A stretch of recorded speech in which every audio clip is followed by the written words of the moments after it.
Welcome to Be It Resolved Season 2, the podcast where bold ideas meet courageous leadership. I'm Rahul Bhardwaj, President and CEO of the Institute of Corporate Directors in Canada. In each episode, I speak with experts to delve into pressing issues impacting directors and decision-making in the boardroom. My guest today is Bill Furlong. Bill is an executive in residence at the Ivey Business School, where for more than a decade, he's focused on leader character. His work has appeared in MIT Sloan Management Review, Business Law International, and the Global Risk Institute. He's a co-author of The Character Compass and founded his own podcast, Question of Character. He previously held senior leadership roles at TD Securities, retiring as vice chair, and he served on regulatory and public sector boards, including the Ontario Securities Commission and the Capital Markets Tribunal. He holds an ICD.D designation, and he's an MBA from the Ivey Business School. Now, today's resolution, be it resolved, character needs to be on the board matrix. Today, we'll explore why leader character is increasingly recognized as a strategic asset in corporate governance. And boards are facing heightened expectations, greater complexity, and a public that is asking harder questions about judgment, trust, and accountability. But should it be on a board matrix? Well, you'll have a chance to vote as well. Welcome, Bill. Thank you, Rahul. I'm delighted to be here. Great to have you. And you get to vote on this a little later. So let's start to unpack this and dive into the conversation. And you and I talked about that old saying about hire for competence and fire for character. What does that have to do with this? So hire for competence and fire for character is something that I think people often settle for because they think about character. They have a number of assumptions around character. First, they think that character is kind of important, but not as important really as competence. That's the first assumption that people walk with. The second assumption is that character is very subjective. It's not an objective thing. Everyone has a different take on character. And then the third thing is that when you think about character being subjective, because it's very subjective, it can't be really developed. It's almost like personality. You can't develop it. You can't change it. It's one of those things that you're born with and you've got to live with it. I think those assumptions are flawed. And I think that's why it's not a winning strategy to think about it that way. And because of those flawed assumptions, I think there's a big opportunity here for boards. So let's start to unpack some of this, because I think you're right on. Most people are going to say it feels too subjective. And in fact, feels a little judgmental when we start talking about evaluating people's character. And you're saying that it's not a winning strategy for boards. What exactly do you mean by that? I think the answer to that lies in probably challenging those three assumptions that people have. And I would actually argue, Rahul, I had the exact same kind of assumptions before I got engaged with the work like more than 10 years ago. First of all, character is not particularly important. People think about it mostly like ethics and morality, or it's kind of like being nice. I think the view more accurate, and the one certainly that I'm engaged with, is more of the view of Aristotle, that character is the foundation of human flourishing. It's like a philosophical mindset, if you will. And then over time, that philosophical mindset has ported into psychology. So we're thinking about the virtuous behaviors. Again, what Aristotle would have thought, things like courage and humility and temperance, and that whole positive psychology movement that's, maybe 20, 30, 40 years ago. And now that work is ported into organizations and leadership about what are the virtuous habits of behavior that operate and function best in terms of leadership and also in terms of performance. And so moving away from the idea of morals and ethics and thinking about it in terms of decision-making and performance and well-being. And the data supports that. The data actually supports that the strength in character actually produces outcomes more than you'd think about if it was just thinking about it in the context, for example, of morals and ethics. And I think we're going to come back to that later. So that's the first one. The second part is it objective or subjective? And I think there's lots of data and support that says actually it's objective. And it's objective because really we're focusing on behaviors here. It's not something that's going on inside of people's heads. It's actually what are the behaviors that we can actually see each and every day. And then lastly, because it's observable and their habits of behaviors, they can be changed. So like any habit, you can change it for better or for worse. So think about fitness. I mean, fitness is a habit. If you let yourself go, like I have in the past, like that becomes a habit. And then if you want to really focus on your fitness, that becomes a habit. And again, there's techniques that can be used in the exact same way to develop and strengthen character, very similar to the stuff you see around the technologies and the techniques used in athletics and nutrition. And they can and do change behaviors. And when you've got something to target at, and that is this optimal set of behaviors, then you can make a real difference to your outcomes. Bill, first of all, I want to thank you for being the first guest to bring Aristotle into the podcast. So let's get this right back into the board. How does character, though, influence board decisions? And a part of that is, I think most people would say that it's implicit that you're going to get character with directors that come into the boardroom. I mean, that's a part of reaching a certain level of competency, whether it be as an executive or as a leader in general. But I'm getting the sense that you're saying maybe it's got more impact in the boardroom.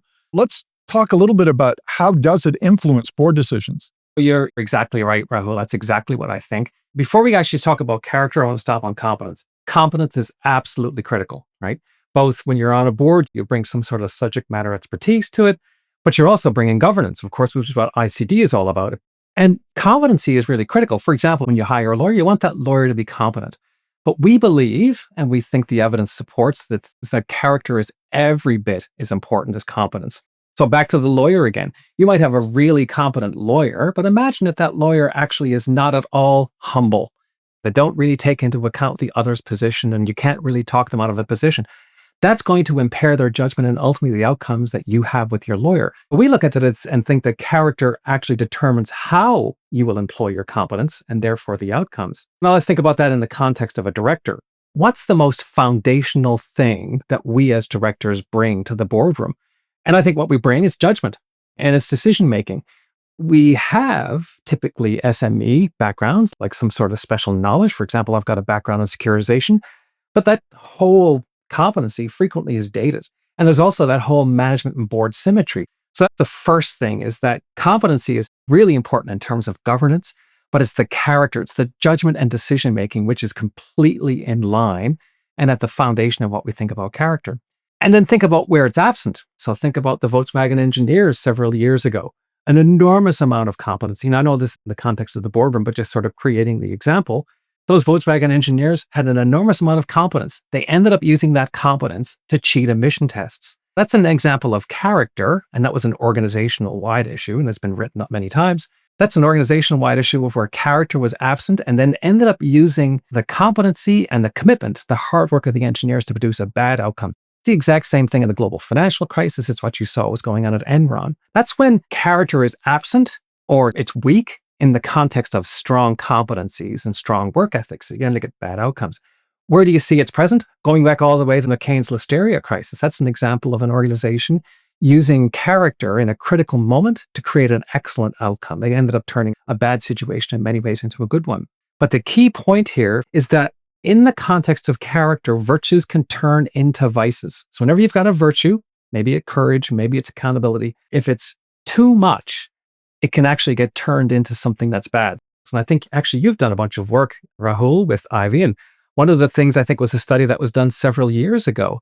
And one of the things that was found is that boards typically kind of over-index on the dimension of character of collaboration. Now imagine a boardroom where people are super collaborative, but maybe the accountability is not that strong. The risk is everyone's just kind of nodding their heads, going along. Yeah, that's good. What does that lead to? That leads to groupthink, right? Which is an anathema inside the boardroom. Now take that accountability. Okay, let's work on our accountability and make that super strong. But now let's imagine that you have tons of accountability, but you don't have much in the way of temperance, like patience. What's going to happen then is when issues come to the boardroom, you're going to feel accountable. You're going to try and solve them. And you're going to have the patience and the calm and the time to allow management to actually address them. And I'll self-admit here, Rahul, this is an issue I have. I over-index for sure on accountability. And one of my issues is really around temperance. And one of the things that I'm constantly facing, I'm not alone here, I don't think, is I'm always trying to make sure, this is something I learned at the ICD, right? Nose in, fingers out. And you look at that framework and you say, okay, nose in, fingers out. How do I address that? Well, we never want to reduce someone's sense of accountability. That's a great thing. But what you want to do is a person's capacity or the habits around temperance.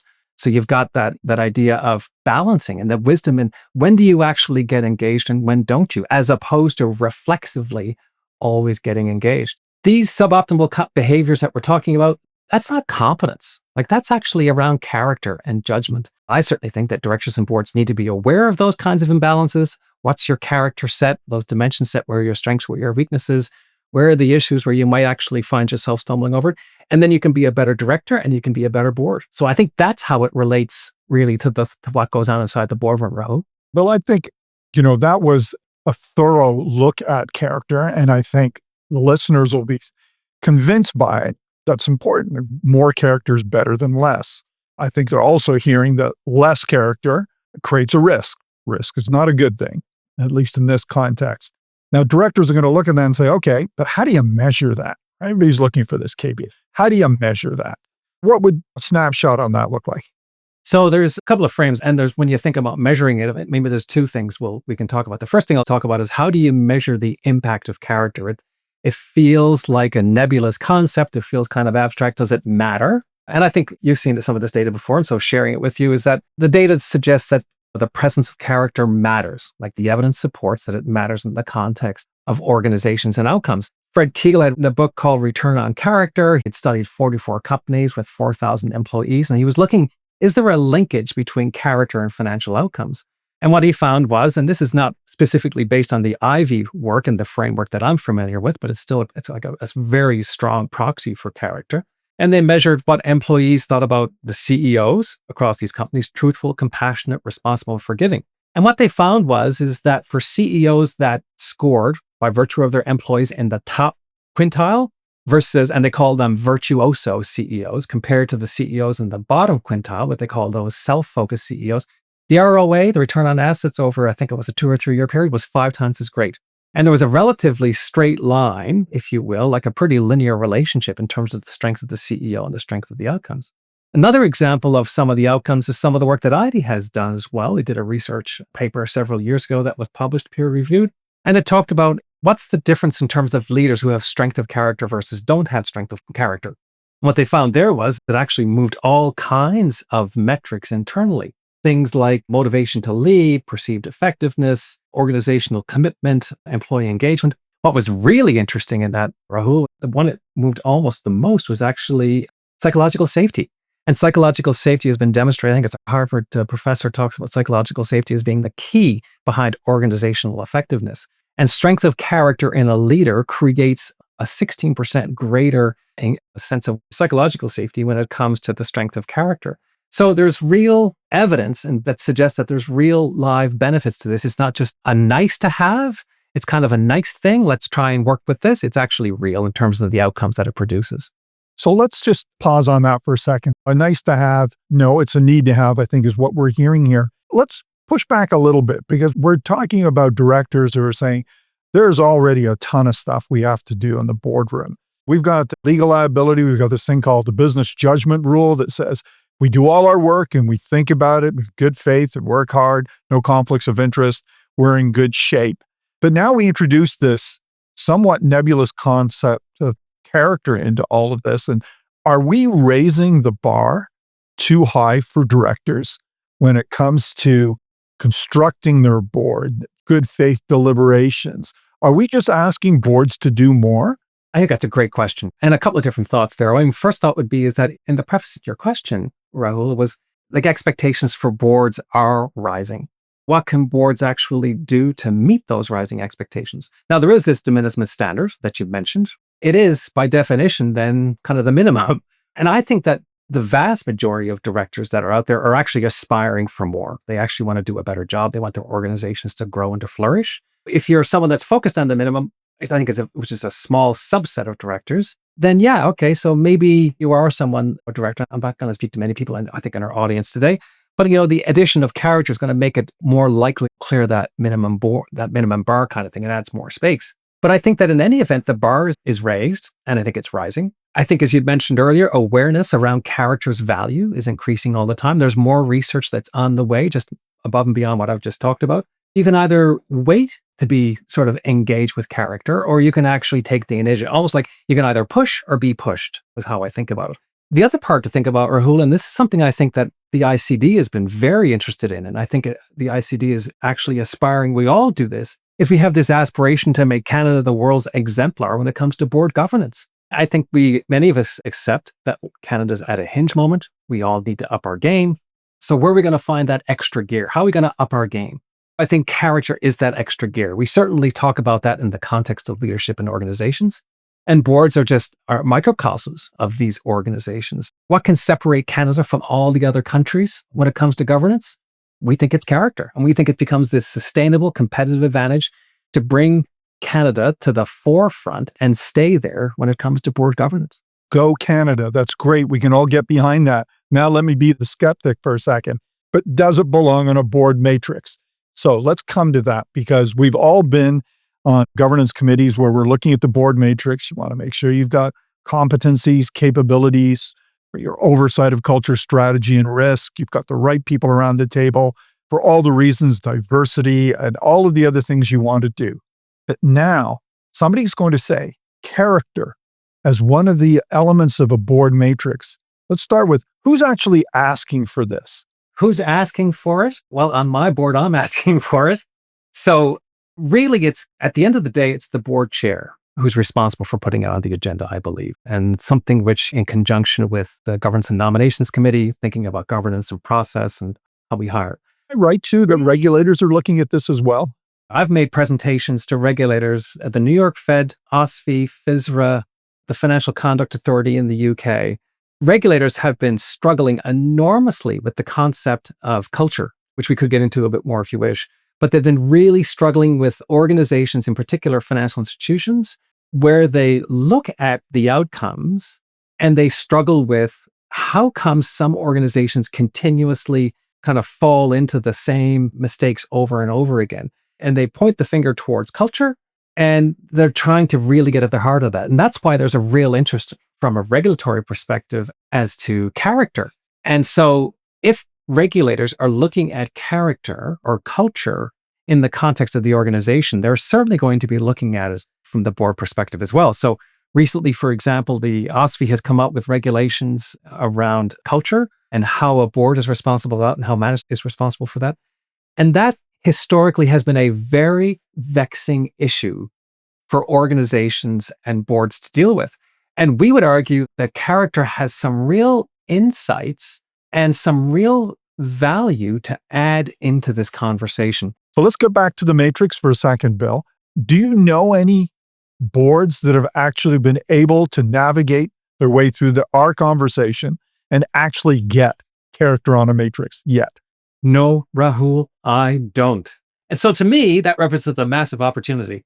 But part of it is that most of the focus of the work around character has really focused on the individual at this point.